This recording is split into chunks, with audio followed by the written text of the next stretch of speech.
ఓం నమ శివాయ. శ్రీశైల మల్లికార్జున మేడారం సమ్మక్క సారక్క చెలుకూరు బాలాజీ స్వామి.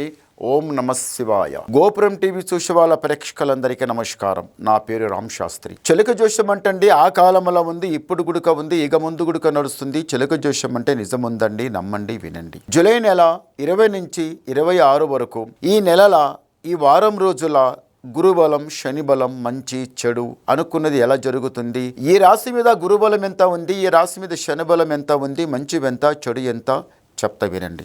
టీ చిలకమ్మ ధనుసు రాశి వాళ్ళ జ్యోతిషం, ధనుసు రాశి వాళ్ళ భవిష్యవాణి, ధనుసు రాశి వాళ్ళ గణితవాణి టీ చిలకమ్మ. ధనుసు రాశి వాళ్ళ జ్యోతిషం టీ చిలక తే. వావ్. ధనుసు రాశి వాళ్ళకి యాదగిరిగుట్ట లక్ష్మీనరసింహస్వామి చూశారా? యాదగిరిగుట్ట లక్ష్మీనరసింహస్వామి అంటే చాలా తక్కువ కాదండి, చాలా పవర్ఫుల్. ఆ స్వామి దగ్గర పోయి దర్శనం చేసుకుని వస్తే చాలా బాగుంటుంది. ఇంటి లోపల బరకతుంటుంది, నడిపించే రథంలో బాగుంటుంది, వెళ్ళిన పని చక్కగా అవుతుంది, మనసు పడిన పని మంచి జరుగుతుంది. ఇంట్లో యథార్థంగా తిన్న అన్నం పైకి పడుతుంది. ఇంట్లో కారుట తిన్నా అమృతం తిన్నట్టు మనసు యథార్థంగా ఉంటుంది. చూడండి, ఎన్ని చేసినా కానీ ముందు మనసు యథార్థంగా ఉండాలి, అది చాలా గొప్ప విషయం. ఈ రాశి వాళ్ళకు, ధనుసు రాశి వాళ్ళకు కొంచెం కోపం ఎక్కువ, కాలాగదు, మాట నిలవదు, ఉన్నమాట టకమని చెప్పడం. ఇంతవరకు అనుతమల అనుబంధం, భార్యాభర్తల బంధం, ఇంటి లోపల చిన్న పెద్ద ఎవరి మనసులో వాళ్ళే నడవడం, ఒకటంటే ఒకటి నీదెంత నాదెంత అనుకోవడం, ఇంటి లోపల బరకతు ఉండకపోవడం. ఇంతవరకు ఇల్లు కట్టినప్పటి నుంచి చాలా పైసా ఖర్చు చేసుకోవడం, కానీ ఇల్లు కట్టినప్పటి నుంచి ఒక లెక్క ప్రకారం కావడం, అంతకన్నా ముందు మంచిగా ఉండడం, ఇల్లు కట్టిన తర్వాత, ఇల్లు కొన్న తర్వాత బరకతు ఉండకపోవడం. చూడండి, ఈ రాశి వాళ్ళకి, ధనుసు రాశి వాళ్ళకి ఏముందంటే మాత్రం జ్ఞానం, తెలివి చాలా బాగుంది, కానీ మీ తెలివి మీకు ఏం పని చేస్తలేదు, అయితలేదు. ధనుసు రాశి వాళ్ళకి వ్యవసాయం అంటే చాలా ఇష్టం. మీ పెద్దలు సంపాదించిన భూమి మీద మస్తు కష్టపడుతుండు, కానీ అంత బరకతుండడం లేదు, అంత వ్యవసాయం సరిగా పండడం లేదు. కనిపించే వాళ్ళందరికీ ఏమనిపిస్తుంది, ఇంట్లో ఏముందిరా మస్తుంది, ఏం తక్కువ ఉంది. మీ ఇంటి లోపల మీకు బరువు, మీ వజన్ మీకే తెలుస్తుంది. ఇంటి లోపల ఎంత చేసినా కానీ ఇంట్లో బరకత లేదు. బయట పోయి వ్యవసాయం లోపల ఎంత పని చేసినా కానీ అంత బరకత ఉండకపోవడం, వ్యవసాయం సరిగా పండకపోవడం.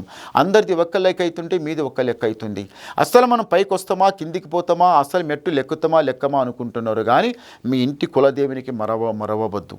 మీ ఇంటికి కులదేవునికి మరవకుండా మీరు నీటికి నడవండి, చాలా మంచి జరుగుతుంది. ముందు ఇంటి లోపల ఉన్న కులదేవునికి మరిసిన తర్వాతనే ప్రతి ఒక్క ఆపద వస్తుంది, ప్రతి ఒక్క గండం వస్తుంది, ప్రతి ఒక్క ఆరోగ్య సమస్య వస్తుంది. ఆరోగ్యం దెబ్బతింటుంది, నష్టపోతారు, కష్టపడతారు. చూశారా? ఇంటి లోపల భగవంతునికి, ఇంటి దేవునికి, కులదేవునికి మరిసి నీవు ఇష్టం వచ్చినట్టు నడుస్తావంటే యాడ నడుస్తావు? ఒక బండికి ముందల ఇంజన్ లేకపోతే యాడ నడుస్తుంది? ఒక ఇంటి లోపల పెద్దలు మంచిగా దారి నడవకపోతే మీరు ఏం నడుస్తారు? ఇంట్లో ఉన్న పెద్దల మాట వినిపోవాలి, చాలా బాగుంటుంది. మీరు మంచి తెలివితోన నడవాలి, చాలా బాగుంటుంది. ధనుసు రాశి వాళ్ళకి ఇంతవరకు కొంచెం సంపద చాలా చెడ్డగొచ్చింది. భార్యాభర్తల బంధం చాలా తగాదులు, చాలా చెడ్డగా. కళ్యాణమైన పెద్దలు కూర్చొని చాలా రంగవైభోగంగా కళ్యాణం చేసిన తర్వాత, కానీ ఆ తర్వాత అమ్మాయి మీద ఇష్టపడవదనక వద్దు ఈ అమ్మాయి, లేకపోతే అమ్మాయి అయినా ఈ భర్త నాకు వద్దు, నాకు ఏరే పెళ్లి చేసుకుంటా, ఏరే వానికి చూసుకుంటా, నాకు వద్దు అనడం చాలా తప్పు. ఎందు గురించి అంటే భార్యాభర్తలకి ఇంత భగవంతునికి కృపతోన, పెద్దల ఆశీర్వాదంతోన అంత ఘనంగా రంగవైభోగంగా పెళ్లి చేస్తే మీ ఇష్టం లేకుండా వద్దు, కూడదంటే అది కరెక్ట్ కాదండి. ఒక్కసారి కళ్యాణం అయితే చాలా లైఫ్ అంతా బాగుంటుంది. నాకు ఈ భర్త వద్దు, నేను ఏరే పెళ్లి చేసుకుంటానడం, ఈ భార్య వద్దు, నేను ఏరే పెళ్లి చేసుకుంటానడం మీరు చాలా తప్పు చేస్తుండ్రు. అది కరెక్ట్ కాదు. మంచి జాగ్రత్తగా నడవండి, పెద్దల ఆశీర్వాదం నడవండి, పెద్దల మాట వినండి. పెద్దల మాట వినకుండా, వాళ్ళ ఇలా మాటలు వినకుండా మీ ఇష్టం వచ్చినట్టు ఎట్లంటే అట్లా చెడుదారులు నడిస్తే కష్టపడేది మీరే, నష్టపోయేది మీరే. అలా చేయకండి, మంచిది కాదు. ఈ ధనుసు రాశి వాళ్ళ దగ్గర మళ్ళీ ఒకటి ఏముందంటే మాత్రం, మీరు ఏదైతే పని మీద మీరు చేయిపెట్టి కూర్చుంటారో ఆ పని మీకు తప్పనిసరి జరుగుతుంది.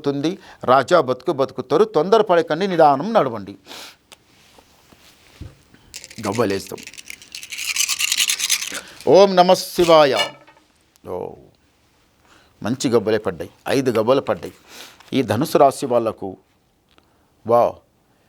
ఆదాయం 14, యాయం 11, రాజపూజ ఫలం 5, అవమానం 6. చూశారా, గురుబలం 14లో ఉన్నాడు, శని బలం 6 ఉన్నది. 6 శని ఉంది, చాలా తక్కువ ఉంది. గురుబలం చాలా ఎక్కువలో ఉంది, బాగుంది. తొందరపడకండి, మీరు చేసే ప్రయత్నం చేయండి, మీకు అంత మంచి జరుగుతుంది. మీరు రాజా బతుకుతారు, సుఖంగా సంతోషంగానే ఉంటారు. మళ్ళీ మీరు ఏమన్నా వినాలనుకుంటే నాకు ఫోన్ ద్వారా మాట్లాడండి, మీ డౌట్ క్లియర్ చేసేస్తా, ఉన్నది మొత్తం చెప్పేస్తా. నమస్కారం.